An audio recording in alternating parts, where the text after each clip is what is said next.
Hello, assalamu alaikum wa rahmatullahi wa barakatuh. Kam jirtu ilmaan Oromoo walitti keessanuu nagaa keessanii nagaadha. Hadda kitfoo yookaan kochee raafuu hojjenna. Ittoo wajjiniini raafuu isa kana nu barbaachisa. Haala kamiin akka hojjennu dura kana cicciree ka'ee qola isaa yookaan baala isaa qofaan fayyadama. Akkasitti bishaan ho'aa keessa galchee xiqqoosii erga bilcheesseen ka'een booddee haala kamiin daaknee akka hojjennu waliin laallaa inshaallah. Amma deebinee dhufnee jirra. Raafuun kan bilchaatee jira. Argitanii jirtu raafuun bilchaatee jira yookaan harkaan shifeessitanii murtanii yookaan maashinaan daaktanii jechuudha makiinaadhaan. Amma isa daakuu kooti kiyyaan dura ittoo adii baafachuun barbaade. Ittoo adii haala kamiin baafadha kan jedhu ni ilaala. Ittoo adii baafachuudhaaf dura itittuun nu barbaachisa. Itittuun kuni naasuur ta'uu qaba. Asirratti naasuur jedha. Kunillee akkasuma jechuudha. Garuu bakki isaa adda adda. Yaagurtii jedhama akka doochitti natti fakkaata. Ingiliffaan illee naachur jedha kunillee. Suuqii isaa adda adda malee jalli tokkuma gosa hedduu jiraachuu danda'a suuqiin isaa akka adda adda ta'een jechuudha. Kana isinuma agarsiisuudhaaf kan fide malee itti fayyadamu. Kanan itti fayyadama jechuudha.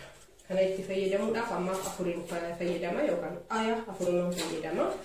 Afran kana hunda isaayyuu akkanattiin maashaadhaan keessaa baasee distiitti naqadhaa jechuudha. Distiitti naqadhee ergan ka'ee akkanatti itittuchaa sitti guuttadhee ergan ka'ee ibiddarran kaayaa jechuudha. Ibiddarran kaa'ee daqiiqaa 15 yookaan dhuunbisaa jechuudha. Daqiiqaa 15 yookaan 10 akka ibiddi hedduu godhu yookaan immoo kan itti qabatee itti fayyadamaa jechuudha. Haala kanaan ani kara kiyyatti waan itti godhu aannan kubbaayyaa tokko itti naqa.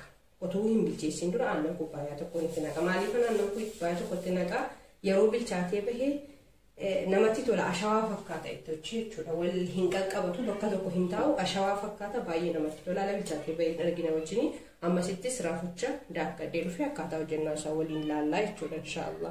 La argitanii ittochi akkanatti kan inni dhaqattakaa jiru jechuudha. Amma isaaf dhumatee jira irraan buusa. Argitanii waan inni fakkaatu. Kana fakkaata jechuudha. Baay'ee bareedaa goggogaadhallee amma irraa buusee ka'ee kaniyyuu hojiitti dhaqallalaa jechuudha. Raafuchas daakee qopheeffadhee jira. Harkaanis mummuree jira hanga tokko. Haala kamiin akka hojjennu waliin laallaa jechuudha inshaallah na hordofaa. Kun akkanatti adallallaa jechuudha. Baay'ee gubaadha. Harawaan baasaa jiru. Akkanatti xiqqoosii erga inni bishaan isaa keessaa fixatee jedheeti akka nuuf qabbanaahee wal qabatu yeroo barbaanne firiijii keessa keenya bishaan akkas firiijii keessan isin duraan balleessine saana gorgaaddaa wayii jala keessanii kaatanii firiijii keessa keessanii amma hojjechuudhaaf waan barbaannuuf akka nuuf qabbanaa'u waan barbaannuuf jechuudha. Xiqqooshee garuu akkuma kanatti akkana goone asirra kaayyannee kaanee bishaan isaa garuu akka baay'ee keessaa xuruuree ka'ee nuuf qabbanaa'u yoo barbaannu immoo xiqqoosee akkana jennee saaqnee firiijii galchinaa jechuudha. Baay'ee raafuu keenya bilcheeffannee haala kanaan yookaan murmurtanii yookaan daaktanii fidnee dhufnee jirra. Asirraa immoo ittoodha. Ittochi kana fakkaata. Tokkummaan kan isin agarsiisa. Ittochi akkanatti laala. Caccabaa baay'ee bareedaa isaatii goggogaadha. Ittoo goggogaatu barbaadama. Kana fakkaataa jechuudha. Amma ittocha akkamitti akka hojjennuu fi raafucha akkamitti akka hojjennu ilaalla waliin jechuudha. Kanneen hojjechuudhaaf ammaaf kan na barbaachisu an akkanaa kanuma immoo kana caalaas wanti qimamiin biraa ittiin ammoo waan jiru natti hin fakkaatu. Maaliif tokkoffaa nuti biyya namaa jirra. Asirra dhadhaa baskamaan qabaa. Dhadhaa habashaa jechuudha yookaan dhadhaa biyya keenyatti hojjetannu. Asirra soogidda kun mixxaa yookaan mixxaa. Kun immoo ogiyoo yookaan kororimaa daakamaa jennaani.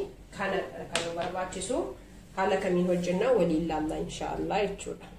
Hayyee amma raafuu keenya asirratti godhanna madbashaa isa kanarratti.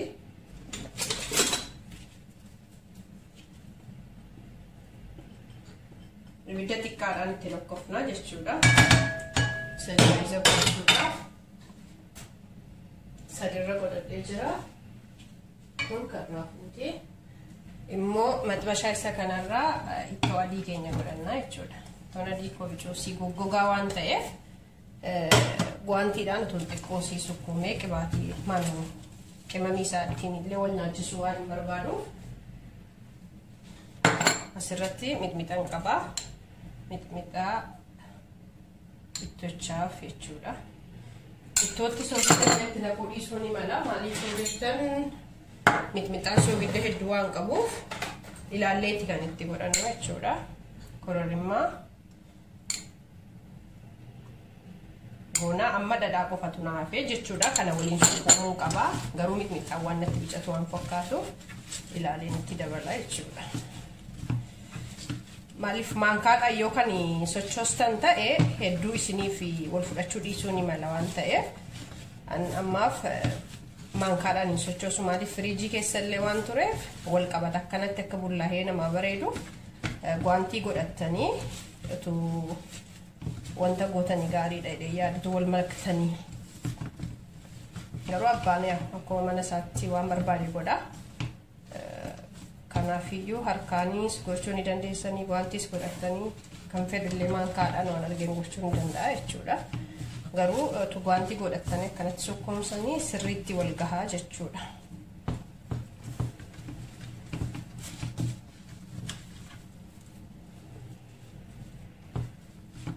Ani zimme dheedhuma natti toleetan gochuu barbaade keessaayyuu yeroo iidaa yeroo keessummaan addaa isinitti dhufu haala kanaan kitfoon illee haaluma kanaan hojjetama inshaallah fuulduratti hojjedheen isin agarsiisa. Hin beektu jedhees nan yaada. Namoonni keessaayyuu karaa Jimmaa karaa naannoo Dabuubii kana wajjin wal makaa jirtan hin beektu jedhee yaada. Garuu hara keenyatti akkuma kanatti hojjetama jechuudha. Inshaallah raafullee haaluma kanaan hojjenna. Akkamitti akka hojjetu isin agarsiisa jechuudha. Amma kun kan hanqatee soogidda isaa yookaan mixmixataa ilaalee sana booda dhadhaa qofatu naanqa ittiin naqne jechuudha. Dhadhaa immoo haala kamiin akka itti naqu isin agarsiisa jechuudha. Qopheessuu eegalee jira. Dhadhaa yoo na hanqate ilaaleen itti dabalaa jechuudha. Zayitii homaa tokko ittiin naqu dhadhaa qofaadha kan itti fayyadamu. Abbaan barbaadan raafuullee mixmixaan sukkuumuu dandeessanii hangaruu mixmixaa ittiin fayyadamu raafuutti. Maaliif ijoolleen koo akkanaan akka waan barbaadu raafuu mixmixaa akkasuma ittiin galchu jechuudha. Akka isa kanatti galchu ittiin galchu. Ittoo baay'ee illee hin jedhanu yoo barbaadanis adiidhuma isaan hojjedha yookaan yaabootii isaa yookaan itittuu isaa itti fayyadamuu waan danda'anu jechuudha ijoolleen koo. Kanatti tasuma mixmixaan galchuu ogiyoo yookaan kororimaa fi soogidda dhadhaa qofa kan ittiin naqu jechuudha. Kunillee ilaalee yookaan hanqatu ta'e xiqqoo kan qaba waan ta'eef firiijii keessa daakee akka fuulleetti firiijii galchaa waan hedduu qabutti godhee haala kanaan sirriitti wal nyaachisee kororimaa isaa fi dhadhaa isaa soogidda isaa saaniitti galcheen isin agarsiisa jechuudha. Kanuma wanti hojjetamu duraan dursaa raafuu dheedhii caftanii bishaaniin affeeltanii bishaan duwwaadhaan otoo miila isaatti hin naqin baala isaa qofatu ta'e gaariidha. Achi kan fedhu ndaakaa kan fedhu immoo harkaan. Hayyee amma xumurree jirraa nuti biddeenaanii kan fayyadamnu kana fakkaataa jechuudha. Kocheen keenya yookaan immoo kitfoo raafuu fi ittoo adii jechuudha. Kana fakkaataa haaluma sila hojjedheeni kan hin hojjedhee raafuchallee haarumaan ittocha hojjedheeni raafucha kan hojjedhee ittochi mixmixaa wajjin wal makaadha. Abbaan hin barbaanne mixmixa malees dhadhaadhaa fi garuu mixmixaan hin mi'eessa. Xaamii isaa baay'ee mi'eessa. Afaan keenya keessatti illee akka inni xiqqoo ishee gubuu godha waan ta'eef barbaachisaa natti fakkaata akka yaada kootiitti.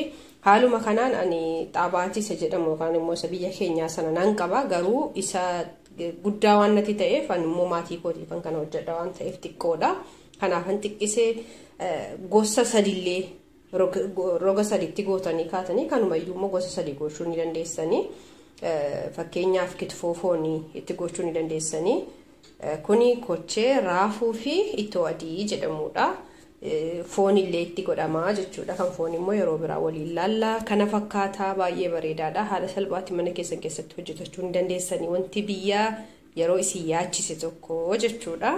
Kana fakkaataa inshaallah hamma hojii biraatii walitti deebinutti nagaan naaf turaa galatoomaa.